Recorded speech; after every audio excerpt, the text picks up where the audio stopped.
सालनी मीठे सपनों में खोई हुई थी कि तभी पिताजी ने रोज की तरह आवाज लगानी शुरू कर दी। सालनी बेटी उठो, कब से इंतजार कर रहा हूँ। चलो जल्दी से उठकर अपने हाथों की चाय बनाकर पिला दो। तुम जानती हो ना, जब तक तुम्हारी बनाई चाय नहीं पीता मेरे दिन की शुरुआत नहीं होती। सालनी ने चादर सिर से तान ली और नींद में बड़बड़ाई, क्या पिताजी, अब तो आपकी बहू आ गई है, फिर मेरी नींद क्यों खराब कर रहे हैं। चाय चाहिए तो जाकर अपनी बहू से कहिए, मुझे सोने दीजिए। फिर पिताजी कहाँ मानने वाले थे। जब तक उन्होंने सालनी को उठा नहीं दिया तब तक उन्होंने चैन नहीं लिया। गुस्से में सालनी उठ बैठी और उठते हुए बोली, सोचा था बहू के आने के बाद आप सुबह सुबह मुझे उठाना छोड़ देंगे, लेकिन आपको तो जैसे मुझसे दुश्मनी ही है। क्यों जगाया मुझे, जाइए, मैं चाय नहीं बनाती। पिताजी उसकी बातें सुनकर मुस्कुराने लगे और बोले, ठीक है, फिर मैं जो तेरे लिए चॉकलेट लाया हूँ बहू को दे देता हूँ। क्या चॉकलेट? पहले बताना था ना कि आज चॉकलेट लेकर आए हैं।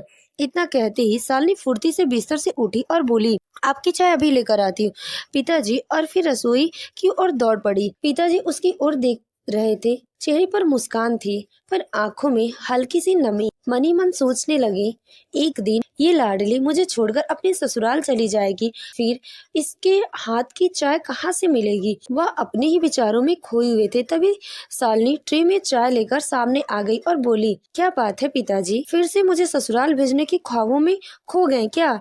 मैंने आपको कितनी बार कहा पिताजी, मैं आपको छोड़कर कहीं नहीं जाने वाली हूँ। अगर मैं चली गई तो आपको चाय कौन बना कर देगा। बेटी की ये मासूम बातें सुनकर पिताजी मुस्कुरा दिए। इधर नैना भी बाप बेटी की इस प्यार भरे रिश्ते को देखकर मुस्कुराए बिना रह न सकी।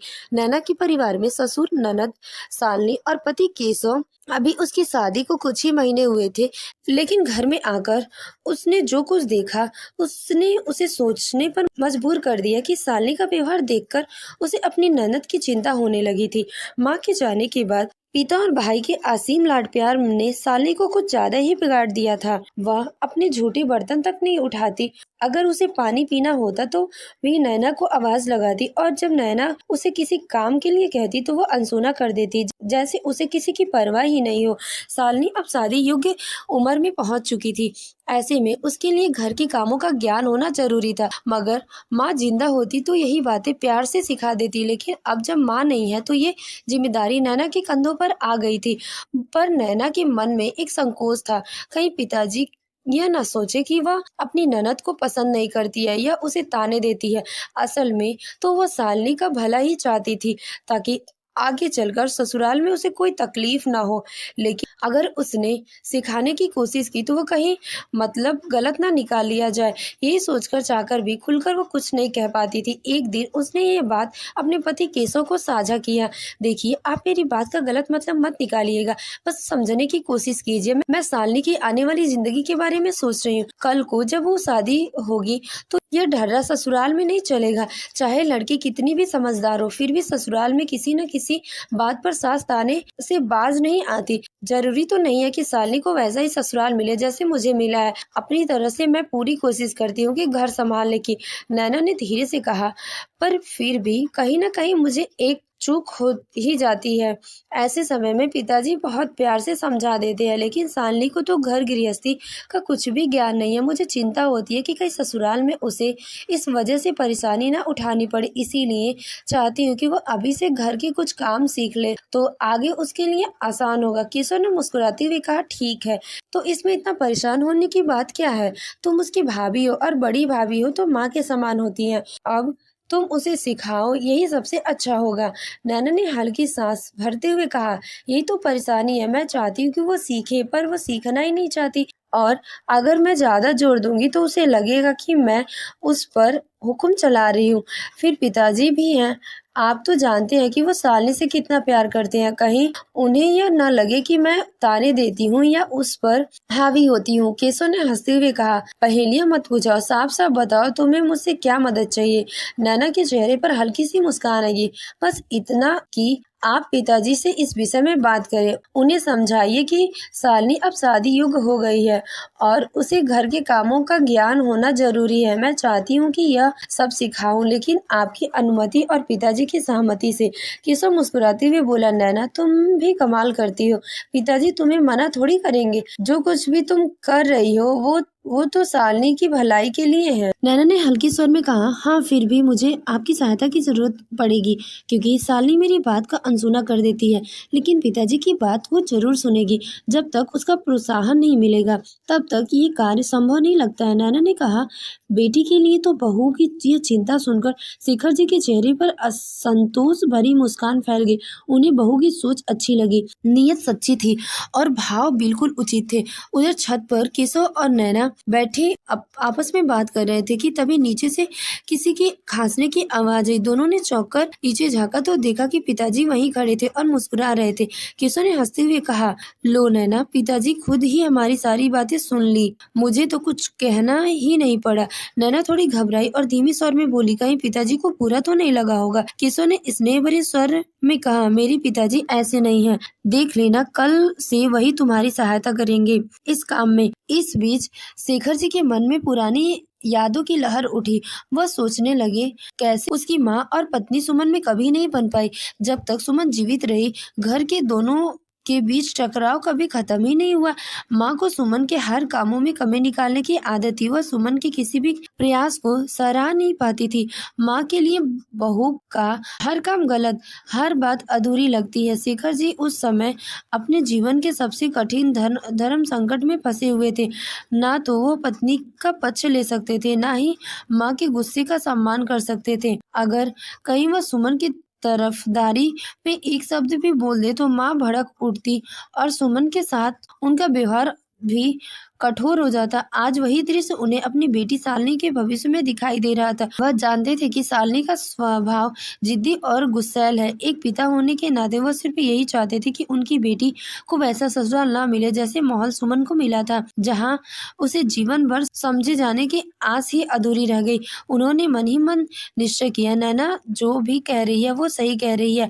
अब समय आ गया है कि सालनी को संभालना और सिखाना जरूरी हो गया है, ताकि भविष्य में उसे वही पीड़ा न झेलनी पड़े जो सुमन ने झेली थी। अगली सुबह जब नैना उसके लिए चाय बनाने के लिए रसोई में गई तो शेखर मुस्कुराते हुए बोले, रहने दो बहू, अब से तुम्हें मेरे लिए चाय बनाने की जरूरत नहीं है।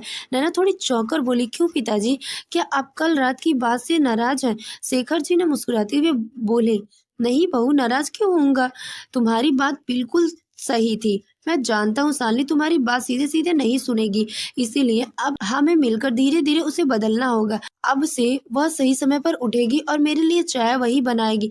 नैना के चेहरे पर संतोष भरी मुस्कान आएगी। उसने कहा, आपकी बात बिल्कुल उचित है पिताजी, हमें कोशिश करनी होगी और सालनी को थोड़ा समय देना होगा। वो बहुत अच्छी लड़की है, बस थोड़ा बचपना बाकी है।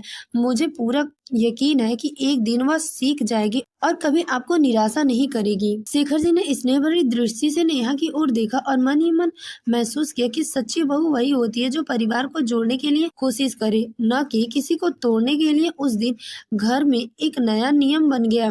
पिछले 10 दिनों से यही क्रम चल रहा था। सुबह ठीक 5 बजे शेखर जी सालनी को जगाते। सालनी पहले तो नखरे करती थी, लेकिन आखिरकार 5:30 तक उठ ही जाती। फिर रसोई में जाकर अपने हाथों से चाय बनाती और पिता के साथ बैठकर मिलकर चाय पीती। धीरे धीरे वह चाय के साथ जिम्मेदारी का स्वाद भी चीखने लगी थी। अब नैना सालनी को कोई भी काम बताती, शेखर जी ध्यान रखते कि वह भाभी की बात माने। इस तरह से चाय बनाने से शुरू हुआ क्रम धीरे धीरे खाना बनाने और घर के अन्य कार्य सिखाने तक पहुंच गया। 1 साल के अंदर सालनी खाना बनाने और घर के बाकी कामों की पूरी तरह से माहिर हो गई है। अब सालनी और नैना के बीच बहुत गहरी मित्रता हो गई और सालनी अपने मन की हर बात नैना से बताने लगी। एक दिन सालनी अपने भाभी से बताया कि वह अपने साथ पढ़ने वाले लड़के अभिषेक से प्यार करती है और उसी से शादी करना चाहती है। लेकिन उसने ये भी कहा कि जब तक दोनों की अच्छी नौकरी नहीं लग जाती तब तक वह अपने घर के इस बारे में किसी से कोई बात नहीं करेंगे। नैना सालनी की इस समझदारी पर बहुत खुश हुई। उसने अभिषेक और उसके परिवार के बारे में जानकारी जुटाई और पता चला कि अभिषेक का परिवार बड़ा था, माता पिता, दादी दादा और 3 भाई। अभिषेक सबसे छोटा था। नैना को थोड़ी चिंता हुई कि क्या सालनी इतने बड़े परिवार में ठीक से रह पाएगी। उसने सालनी से पूछा, क्या तुम अभिषेक के परिवार के बारे में जानती हो? सालनी मुस्कुराई और बोली, भाभी चिंता मत करो, आप इतनी मेहनत से जो कुछ भी सिखाया है सब मुझे याद है। उस परिवार में कोई परेशानी नहीं होगी। 2 साल के इंतजार और तैयारी के बाद सालनी और अभिषेक की शादी धूमधाम से हुई। जब शादी के बाद सालनी पहली बार कुछ दिनों के लिए मायके आई तो वो रोते हुए अपनी भाभी के गले लगी और कहा, भाभी आपकी वजह से ही मैं सब कुछ संभाल पा रही हूँ। उसे इस तरह रोते हुए देखकर भाभी परेशान हो उठी। नैना ने पूछा, सालनी सब ठीक है ना? ये कैसे रो रही हो? क्या क्या किसी ने तुम्हें दुख पहुंचाया? सालनी ने एक हीरे की अंगूठी भाभी को दिखाती हुए कहा, भाभी ये मुझे मेरी पहली रसोई के लिए दादी सास ने दी है। नैना खुश होकर बोली, पगली फिर भी तू रो क्यों रही है? सालनी ने धीरे से कहा, क्योंकि ये सब केवल आपके कारण संभव हुआ है। आपने ही इस जिद्दी और गुस्सैल लड़की को अपने प्यार और धैर्य से इतना सक्षम बनाया कि आज जाते ही मैंने अपने परिवार का मन जीत लिया और अपने पिता का मान भी बचा लिया। वहाँ सभी सोचते थे कि मैं बिना माँ की बेटी हूँ और घर गृहस्थी का ज्ञान नहीं है। मेरी परीक्षा लेने के लिए दोनों जेठानियाँ तैयार थी, लेकिन आपकी शिक्षा और मार्गदर्शन के कारण मैं इसमें पास हो गई। भाभी आपका बहुत बहुत धन्यवाद। सच में अपनी भाभी होकर माँ का फर्ज निभाया। सालनी की बात सुनकर शेखर जी के चेहरे पर संतोष और तसल्ली झलकने लगी।